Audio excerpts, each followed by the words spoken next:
How are you doing today, Mr. Good, I'm doing Jeckovich? great. I'm doing great. You're looking well. Yeah. I heard you had a couple visitors today. Oh, yeah. Tell us about them. Sweethearts. There's two sweethearts. Tell us. Amber's and her sister. Yeah. They had a beautiful time visiting you. Amber and Amber's sister came to visit Mr. Jeckovich today. Amber is Mr. Jeckovich's great-granddaughter. And they get along like two peas in a pod, right? Yeah. Amber's always drawing with you and talking to you. Yeah. Was she doing her busy work with the postcards today? Yeah. She was doing that too? No, she was new it today. Not No. today, okay. So she was pretty much sitting with you and her sister talking. Yeah. Where'd you sit, outside in your patio? No, we sat in the back. Okay, you had a nice time then. Yeah. Yeah, Amber, Nicole Jeckovich is in her 20s and she comes to visit Mr. Jeckovich probably now 3 or 4 days a week, right? Yeah. She doesn't live close. She lives on the ocean. She can roll out of bed and surf. She's an avid surfer. That's her life, is surfing.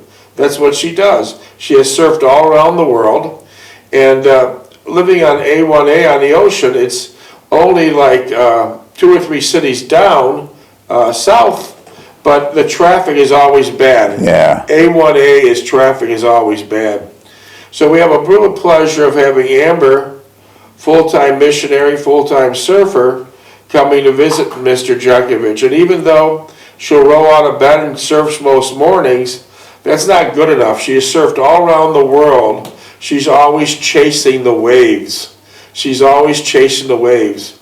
Coming up next week or so, I think in 2 weeks, Australia's summer begins, and sure enough, she'll be surfing there. And then when the waves get calm in Australia, then she shoots over to Hawaii, then to California, Martinique in between, and then she's going to visit her longtime friend in Nashville, Tennessee. So she's got a full schedule, so hopefully in between she still has a chance to stop by and see her great-grandfather. We're very happy with this young lady. She couldn't be doing nicer things than she's doing. So how are you feeling today, Mr. Jeckovich? I feel pretty good. I see you got nice clothes on. Oh, yeah, what do you mean? Nice sweater, OD. pants. ODs? OD. OD, right? Yeah. What's OD stand for? Olive drab. Is that what's your favorite color? No, that's the Army color. But is that your favorite color? Yeah, olive drab. I'll be damned. Olive drab. So you had a good day today. Oh, yeah. We had a couple text messages. In fact, we had a lot of text messages. A lot of them are repeats, so I'll just only hit on a couple. When you were in the service, were you enlisted or did you draft? I was drafted. And tell us the reason why you decided to get drafted instead of enlisting, which you'd have a... Well, I was responsible for my brother. Mr. Jeckovich was responsible for his mother, because his father died of a massive heart attack, working himself to death with 3 jobs, immigrant from Russia to support the family. They wouldn't take any handouts, nor were they offered any handouts. And Mr. Jeckovich, you said you grew up during the Depression. What was your life like during the Depression? I thought it was normal. You thought, that's correct. You thought it was normal. Yeah. A lot of people don't realize today, even the poor that have houses and heat and AC and food, today, believe it or not, the people that are poorest today that have a house, a place to live, and food, and a transportation, is still living better than kings and queens of 2,000 years ago. Things were brutal back then, right? Oh, yeah, it would have been intense. Brutal back then. So, another question, we talked about this before, but maybe you could just talk on it briefly. What entitles you? What is your secret to longevity? Genes, the genes. Genes, okay. Yeah. Don't smoke, don't drink. Let's discuss the first part, genes. How long did your mother live to? 89. How long did your father live to? 43. 43. All right. What's your habits of living? No smoking, no heavy eating, Drinking. no heavy drinking too.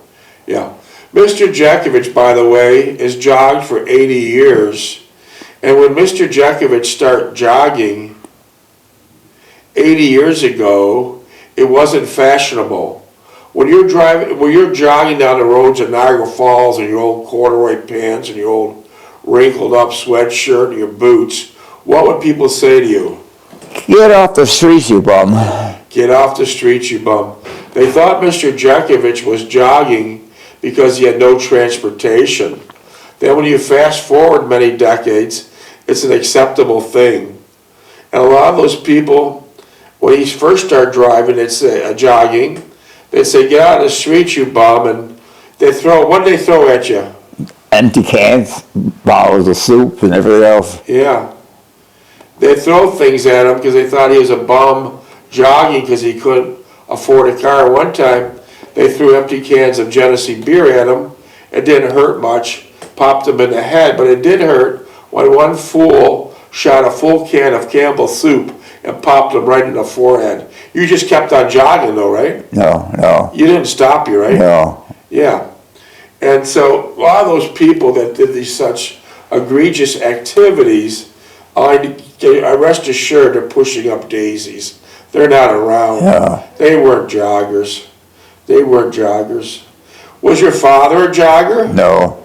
Was your mother a jogger? Was your wife a jogger? No. No. So you're the one basically in the family that exercised. Yeah. On the way to Studio 6B today, I noticed joggers. Joggers are on every corner now. I noticed joggers wearing these bright fluorescent clothes and matching shoes and gloves and pants and water bottles. They must have $500 worth of clothes on. They spent a lot of money. Mr. Jekovich's outfit wasn't more than $5. Old corduroy pants, old boots, old sweatshirt. Would you ever, when the things became fashionable, did you ever buy these expensive clothes? No. Never did it. I stayed where I was. Never did it, right? No. Did you ever have a strap wrapped around your waist carrying water bottles? No. You see that today though, right? Oh, yeah. Yeah. So when you were jogging, you didn't stop every second and drink? No. What advice would you give to a young person today that wanted to start to jog? Yeah, start out real small. Set a goal and do that goal for maybe a couple of days, then increase it. But don't stop and run. Set a goal and go to it.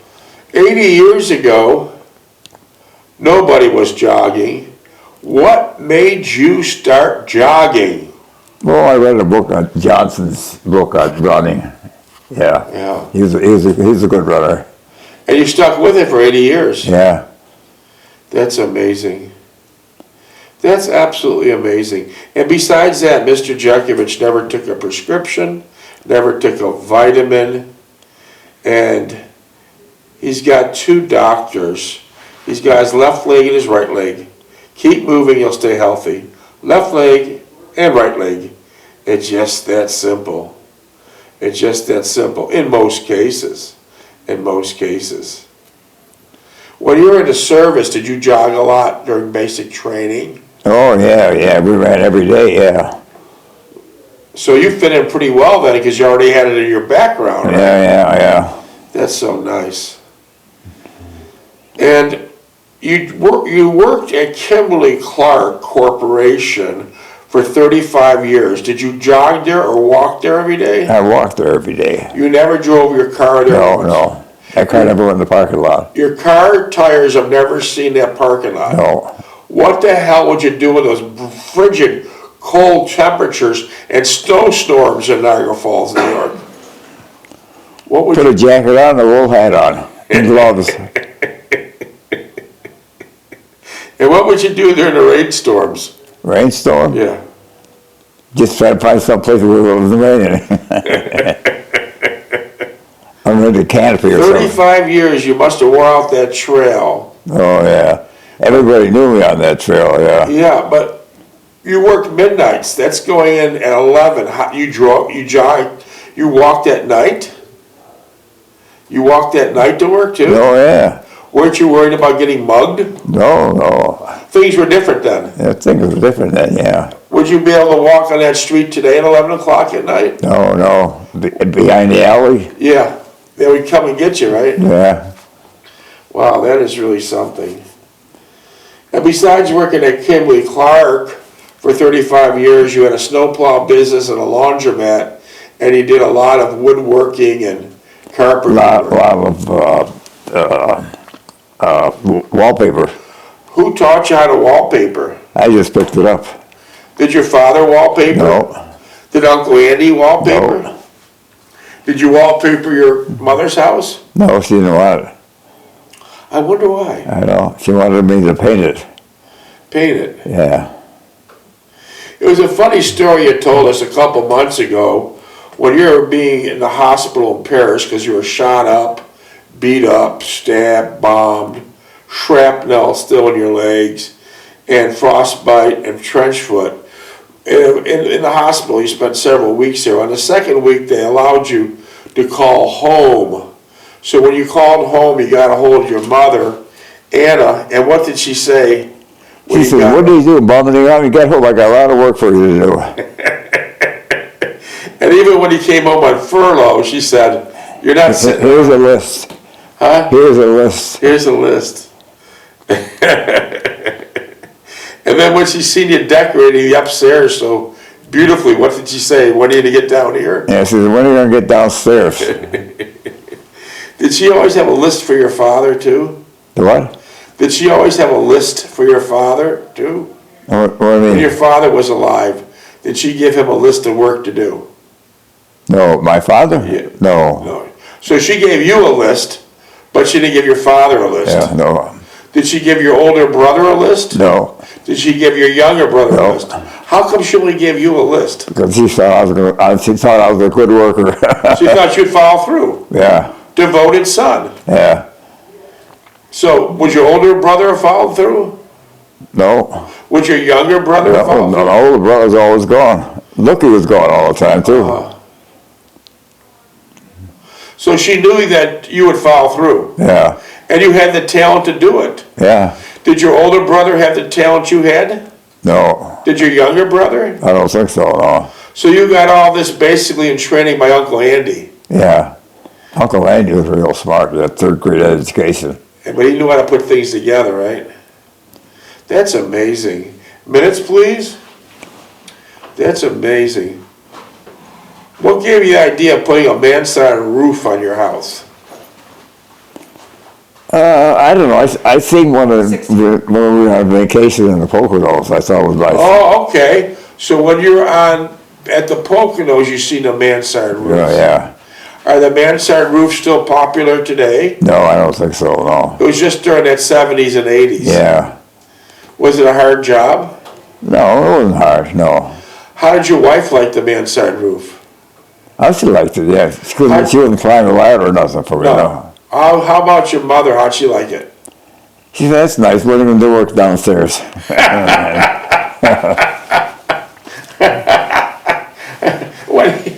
Boy, she was on you all the time, wasn't she? Yeah. Holy cow. When you went home for furlough, she had a whole list of stuff for you to do. Right? Well, I came home at 2 o'clock in the afternoon. Nobody was home. Yeah. And I just got off the bus. I was searched there with a glass of bottle of orange juice in the refrigerator. So I drank some of it. And when she came home, she said, who drank that orange juice? I didn't drink the whole damn bottle. I just took a You had a couple glass, sips. right? Yeah. Was she angry all day? Huh? Was she angry all No, she wasn't angry. She said, what are you drinking my orange juice? He says, Wow. get your own. Wow. That's something. Your son's fighting in World War II, and he can't have a glass of orange juice. Wow. Did she make you a big dinner that night? Oh yeah, she was good. Yeah, she's a good cook. She was a made real good good dinner. cook, Yeah, wasn't she? Good pastry too. What was her best dish that your mother made? Stuffed cabbage. That was the best one? Yeah. Yeah. Wow. Did your wife, was she a good cook? No, I told Mom, I told my mother, Mom, get hold of Delphine, teach her how to cook, she'll kill me. So you mean to tell me your wife, Delphine, wasn't taught to cook by her mother? No. Was Delphine's mother a good cook? I don't think so. No. So your mother actually taught Delphine how to cook. Yeah. And you taught Delphine how to drive. Oh, yeah, and that Volkswagen, yeah. Standard shift? She had a shift with the shift on the floor. Yeah, those Volkswagens back there had big, long, tall shifters. Yeah. It was very easy to grind out the gears. Yeah. Did she grind them out? Well, she crackled them a couple of times. She got used to it. Well, then she drove to Pittsburgh a couple of times. Now I got sick and she drove. What do you remember about a Volkswagen during the winter? A Volkswagen? During the winter, what do you remember about that? A Volkswagen in the winter. Did you have good heat? No, you had to go 90 miles an hour to get any heat. Why is that? Why'd you? There was no heater there. And so it blew off Just off the engine. Off the engine. So if you weren't going fast, you didn't have any heat. No. Wow. Jeez. Don't you love these heaters today in cars? Huh? Don't you love these heaters today in cars? Oh, yeah. They'll warm up in a minute. Wow, that's so interesting. What was your favorite car or truck you owned? International. Which one? The truck. The big white one? No, the big green one, the green Oh, Hornet. the green one. Yeah. SUV. Yeah. That was a monster, wasn't it? Yeah, it was a beautiful car. I wish you would have kept it. I wish you would have kept it. That was so nice. It really was. And did they all burn regular gas? Huh? Did they all burn regular gas? All but a regular gas, yeah. 6-cylinder, 8-cylinder. Yeah. When Mr. Jeckovich was having these trucks and SUVs, which was before his times, because you didn't see any of them back then. They just weren't made them custom ordered. You could fill up your 30-gallon tank for next to nothing. Gas was 17 or 19 cents a gallon. So you could fill up these monster tanks for next to nothing. Yeah. And then also, tell us what type of service the gas attendant would give you. What guy? What kind of service would the gas attendant give you? You had to put your own gas in. No, now you do, but back then they cleaned your... Oh, yeah, they clean the windshield, check the battery, check the air, the tires, wipe the windshields, Check your oil. check the oil. Yeah, that was full service. The attendant would also pump the gas at 17 cents a gallon. Now we fast forward to the good old days of 2025, $3 to $4 a gallon, and you stand out there like a beggar in the middle of rain pumping it yourself. Yeah. And if you want to clean your windshield, you do it. If you want to check your oil, you do it. If you want to pump your gas, you do it. If you want to check the air in your tires, you do it. Back then, they did everything for you. Yeah. 17 cents a gallon. Yeah. Wow. Those were the good old days. 17 cents a gallon. Wow. That's really amazing. Yeah. What did you use those trucks for? What? What kind of things did you use that truck for? Truck? Yeah, what did you use it for? Well, I had a open cab in a bag. I put cinders in it. I put stones in there. So you used it for your business. Oh, yeah. What else did you use that truck for? We used it when we went camping. Snow plowing? No, snow plowing too. Yeah. And what kind of snow plow did you have? Myers. Myers plows have been around since the beginning of time, and they're still strong today. And I'll guarantee you that that's Myers plow, that big yellow plow that Mr. Jeckovich ran for many years, is still on someone's truck today. Yeah. Plowing. Yeah. They're lifetime pieces. They're lifetime pieces. Were you able to work on all your trucks yourself? No. On the international I could for a while, but not the other one. No. You weren't even able to do it. Yeah. Minutes, please.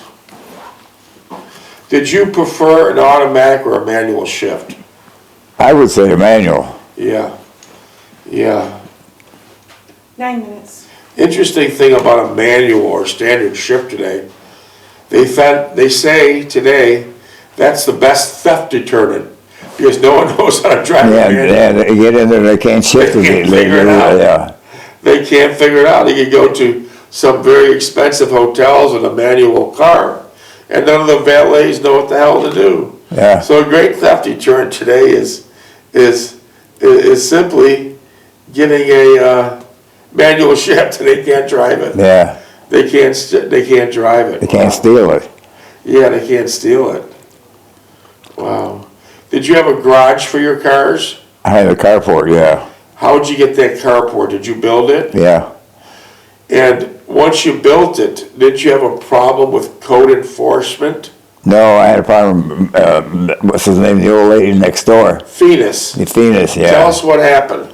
Well, she thought I was 1 inch above, past my line. I'm like, Wait, 1 inch. 1 inch past my lot line, Wow. and she took me to court, Wow.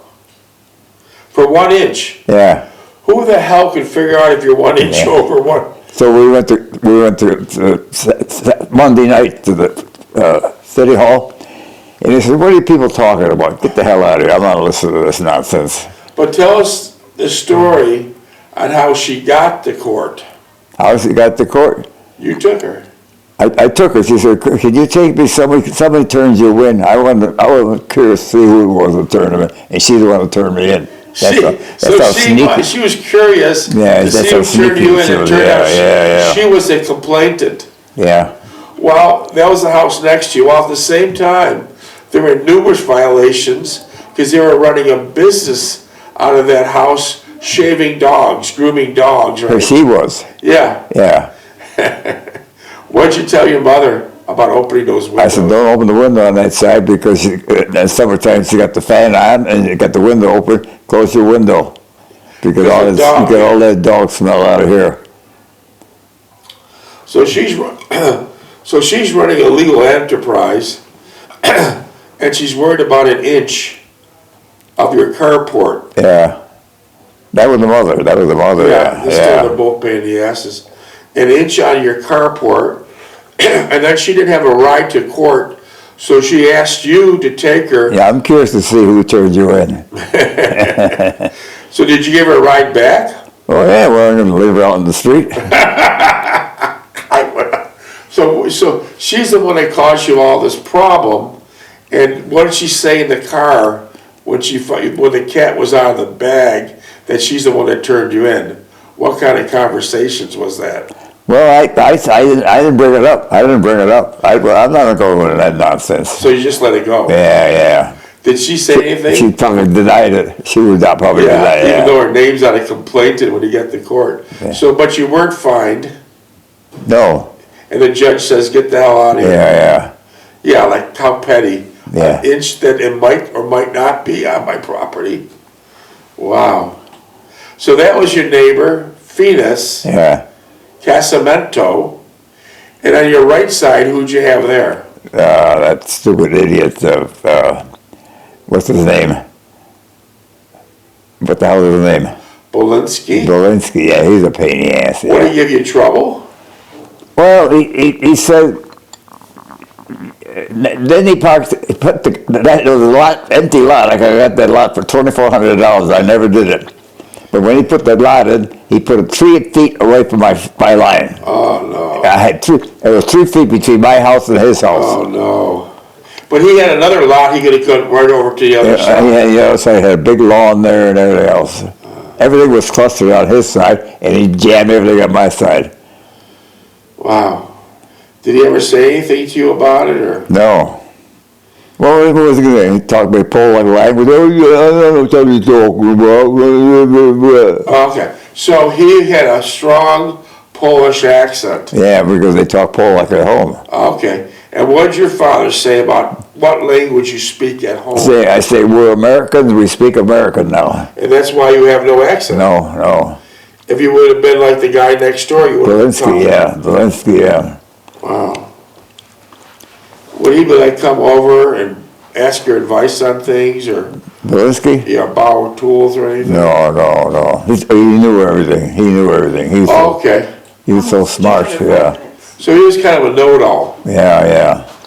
Didn't you also work with him?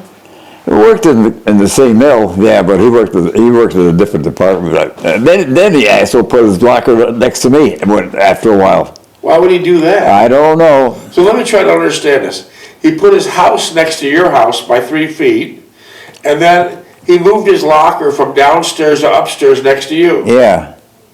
Did he ever say why he wanted? No. Maybe he was trying to be your friend. You know, I said, and then you go in the shower. You go in the shower with that asshole. Oh, okay.